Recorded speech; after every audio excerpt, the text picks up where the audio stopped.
Welcome to Tennis Spin, where we put our spin on your tennis. Today, new LX. No, not the Honda Accord.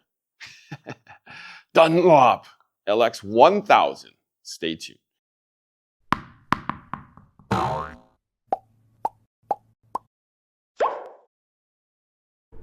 Sky, great playing today, man. Thanks. Good hitting. Oh, thank you. My arm doesn't feel right. Uh-oh.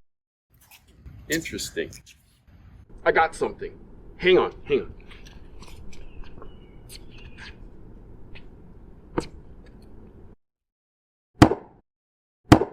See?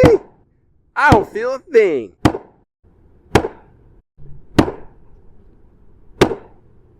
Wow. My arm doesn't feel a thing. Feels great. See? I told you. All right, Harry. One more shot. I'm going to go real big.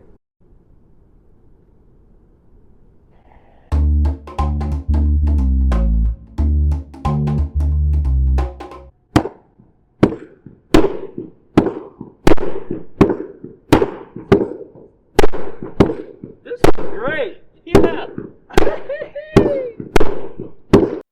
All right, guys. I know you guys are excited. Well, you should be, because all of us are going to be using a racket just like this eventually. It's the new LX 1000 by Dunlop. Now, the LX 1000's been around for a few generations and a few years now. More like 10 is my guess, but that's what it feels like. In its newest iteration, it looks like nothing has changed too much from the previous version. It is still 115 square inches.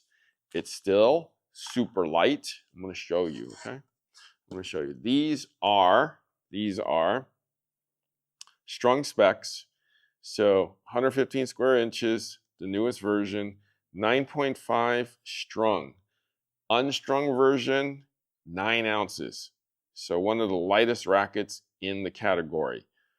Balance is 14.5 inches, 6 points HH. Yes, HH, head heavy. So light overall, head heavy. That is to make it easier for you to swing through the ball with your short compact stroke.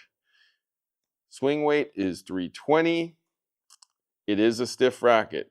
I cannot confirm this is actually 75. I know that in previous versions it's 75 to 77. At the time of this video, I don't have that number. But from looking at previous versions, it's 75 to 77. I have confirmed that the length is 27.5 though, so it is a ½ inch longer than most other standard rackets. The beam is 27, 28, and 26. The string pattern is a 16 by 18 easy pattern. So a reel or a set of string like this iconic all 16 will fit in this easily. So you don't need to worry about that. And that's what I put in here. Iconic all 16 gauge. Every one of these rackets comes with a dampener and comes with an adapter. Okay? The adapter is for stringing this racket because, as you can see, it has to reach from this point to this point on a stringing machine. And in a lot of stringing machines, it will not fit. So this adapter will make it fit easier on most, if not all, stringing machines. Okay?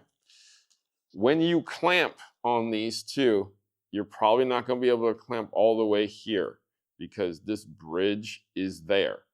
So you'll have to clamp here. Okay? Just so you know. So you may want to pull a little extra tension because you may lose a little bit of tension on these, okay, since you're not clamping all the way here. Notice in this racket, from here to here is long, right? Well, That's for power. The longer these are, the more power. It is a 16 by 18 pattern, as you can see by the big squares. More spin, easier for these strings to move. Why is there a double bridge on here? Why is there two pieces? This is a dampening system. It is soft. As you can see, I am squeezing this. You see that it's in this, the first two mains are within this kind of a bridge to the real bridge, which is graphite there. And there's pressure here so that it dampens the shock of the ball when struck. Okay. Now I asked for a quarter, and that's what this is. Now, according to Dunlop, we have the concaved grommets here, right? Which helps with power and feel, right? We have the bridge here again for shock dampening.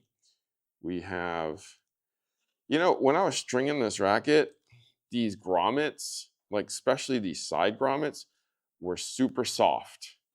So, and they were super tight. When I was squeezing the 16 gauge Iconic all in, it was like holding it. So I literally had to force some of the strings in order to kind of get through it. It wasn't an easy string job, let's just say. So I literally had to use an awl on some of these just to open it up a bit so that I can get that string in. So that tells me that the grommets are tight and it's going to hold the string to help dampen the shock too. Okay, so shock dampening and I guess eliminating some of the harshness of the ball is what this is all about. It even has a thing called VibraShield, which is a high-performance thermoplastic elastomer compound inside the shaft area that dampens properties for an increased touch and feel. Okay, well, it's going to dampen, but it's going to increase touch and feel. That's interesting. Yeah, so let's, I wonder if I should put an overgrip on this. Well, maybe I'll have to ask Coach Rob while I'm out there. Short swing. Ooh, nice. Just like back in the Wilson back days. in the day, yes. Mm-hmm. What is short swing? Okay. Anybody seen this? So I'm continuing in here because I have to ask Coach Rob a very important question, but I'm going to answer his question first. Adapter. So, correct. We have an adapter. We have an adapter because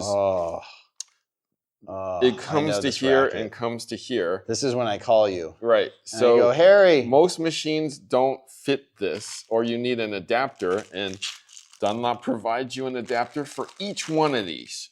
Wow. Just in case. So if you buy 3 of these rackets, you get 3 adapters. Hang on to the adapter. Because usually I'm calling Harry. Hey, Harry, you got your Bayardo adapter that I can borrow? Because I've got somebody that wants to use this. Wants me to restring this. Okay, so there's dampening properties already in here, in the bridge, but they also provide you with a dampener, which almost no company does anymore. So you're going double dampener. Which means we should probably use it if they're providing it, right? If you're a dampener user, use the dampener. Okay. If you don't use the dampener, don't use it. Are you a dampener user? No. Okay, so should we put it back in the bag? You use it when you try it, and I'll not use it when I try it. Okay, let's put it on just for looks. Okay. For now. Now, where would you recommend, since we have double bridge? Probably right here. Or with that so that it stops. So we don't want it down in here. And it stops there. No, because this is a dampener already too. Okay. Feel how soft this is. Yeah, nice and squishy. Yeah. I was thinking that down here would catch anything that one missed. That's true. But true. it would be the same thing here. It doesn't matter. Yeah, no, we want layer first and then second layer. And then I think, see, I don't understand this because this is part of like the string bed. And usually, we gauge it as the last cross. Well, there's a lot under this last cross. So hopefully that's right and that's legal. And I strung that racket with Wilson NXT 16 gauge. Comfort, Also power. known as Dunlop LX. All 16. I want my fist bump back. Yeah, give me that back. All right, but the question of the day is, do we overgrip or do we not overgrip? No. We don't overgrip. Feels okay, all right to me. You're saving me work. See, it seems all right to me. Okay, should we take the plastic off then? That would be what you should do, which I have seen people who don't know that's what you're supposed to do. It's always an interesting conversation. I've seen that too. And I'm like, you're supposed to take that plastic off, right? And here's the answer though. 1 out of every 10 says, oh, okay. 9 out of every 10 actually says, I know. And they say it so casually, which is so interesting to me. So I'm thinking in my head is, do you not want to look like an idiot because I told you? And you're just casually saying, I know, and I decided to leave it on? Or I really know and don't care, and I grew up in a certain age where I'll play with the plastic until it falls off. Yeah, interesting one. I usually just say, hey, the grip underneath the plastic feels much better than the plastic. Right. And they go, oh, okay. Yeah, right. But do they take it off afterwards? So usually they will then take it off. Okay. I don't have it happen very often. Got it. Yeah, not because so much these days. If you were to sell a racket at your shop, you'd say, hey, here, I'm going to let you peel off the grip. I want you to take it off and christen the new grip underneath. Right. So that we're sort of educating them as they're getting their racket. Because, if it's their first time they're buying a racket. That's true. Or on the other side of the spectrum, why isn't there an overgrip on my racket? Because you got a brand new grip. And unless you are planning on making the grip bigger. Right. Okay. But if you like that feel, you can throw that on too. Yeah. So we just educated you. People who leave the plastic on and play on. I've actually known somebody who leaves the plastic on. The plastic is disintegrating. They've had it for years. And it's still on the racket. And those people who actually take off the plastic immediately and overgrip it immediately. So 2 ends of the spectrum. Okay, enough of my griping. Let's try the racket.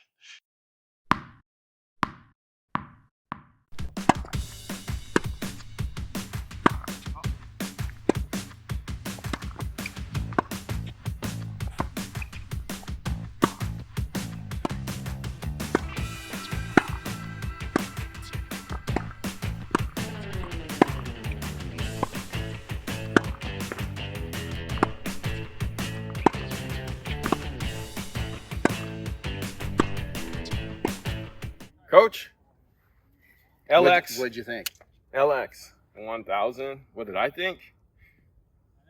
I think I'm almost ready for this racket. I'm sorry. I actually enjoyed it, except for the couple fencings in the beginning. Right. I didn't hit the net once, I want to say. Like I didn't. You mean the fence net? Or Yeah, the net? the back there. Back like fence. the other court on the other side of that fence. Yeah, we did not hit one over there. Didn't hit that one. I hit this fence though. Yes, has power. Yeah. I mean, I tried my own stroke with it, and definitely I have to come over it with a lot of spin in order to and keep it at a low trajectory. To control the velocity. Right. Since you're like powering those forehands at me so much, I can't really control it. So I had to, shorten up a little bit and kind of just adjust for the wind. Take it back and just, kind of just swipe, kind of like just quick mohawk. One thing though. Moving on. One thing though. Okay, so halfway through, I took the dampener off, and then I think I left it on because I forgot it was there. Yeah, but here's the thing though, Coach. After I took it off, I hit a couple and I looked at it again. I was like, I swear I took that off. So I didn't think there was a difference. You know how some people have 2 insurances? Backup to the backup? Right. That's this. You mean like backup rackets? Yes. No, like insurance. Like yeah, that's like your backup racket is your insurance in case you break a string. Right, but imagine you have insurance to the insurance. There you go. Just in case the first insurance doesn't pay for the whole thing. That'd be sad. Right? Then you got the second insurance before it comes out of your pocket. That's what this is. Your second insurance to save your arm. but literally I didn't feel a difference. I mean, they did a great job of dampening everything, and I mean, I barely felt the ball hit the strings. I heard it. And see, speaking of ball, right? There's a ball coming from the other side. He's aiming for this fence over here. Here you go. Let me put this dampener back on while we do this. So the next person can have dual insurance too. There you go. 2 insurances. Okay. Now, what did you think, Coach? It was light. Yep. Head heavy. Powerful. Mm-hmm. And didn't have to swing too hard. And the ball traveled a great distance. Mm-hmm. Without doing a whole lot. Didn't have to do a lot. No. So I was volleying, and then I was like doing my regular volley, in which I was like here and just kind of waiting, and everything just kind of. You mean the volley where you didn't step into the ball? Yeah. No, but that's what I usually do. I just go like this. Poop. And then you got to go into the ball. Yeah. And then right when I started going into the ball, they started landing in. Shocking. Who would have thought? I was thinking with the big racket, right? All I had to do was just stick my racket out. But because of what I wasn't doing, the extra power and trampoline effect of it, we had to go in. Right. You got to attack it more. Get it before it gets you. Right. So do the opposite of what you think. Attack the ball. Don't rely on the ball. Attack the ball with the racket. With your footwork. Right. And the racket too. But don't rely on the racket to give you a whole lot, because if you rely on it too much, it's going to keep going out, because you literally have to be aggressive with it. Unless you are tuned with it and you already have those short strokes and that continental grip and you don't play have that sort of game. No, I just proved it. I have a crazy Western grip and it's still fine for me. Right. So, I mean, I feel like if you need all this power, definitely get it, because it's going to give it to you. If you want a 115 racket, yes, this hits the mark. Okay, there aren't many out there anymore, and this is one of the better ones. Better quality, engineered in Japan. All right, so Srixon, Dunlop, 2 great brands. They made a great racket. This has been around for a while, like I said, probably over 10 years in some version or not. This one even says it's powered by a Srixon. Yeah, it's like the golf clubs. And engineered in Japan, it says somewhere. Yeah, see? Told you, I actually can read. Coach, who would you recommend this to? Somebody looking for a big oversized racket that needs power with a short stroke. Yep. And the head heaviness helps a lot with that short stroke too. So I am going to start playing with this racket. Coach, thank you for testing this with me. Yeah. If you need insurance, along with your insurance, check out the LX 1000. It will be your insurance and a great addition to your game. All right. Guys, thank you for watching Tennis Spin, where we put our spin on your tennis.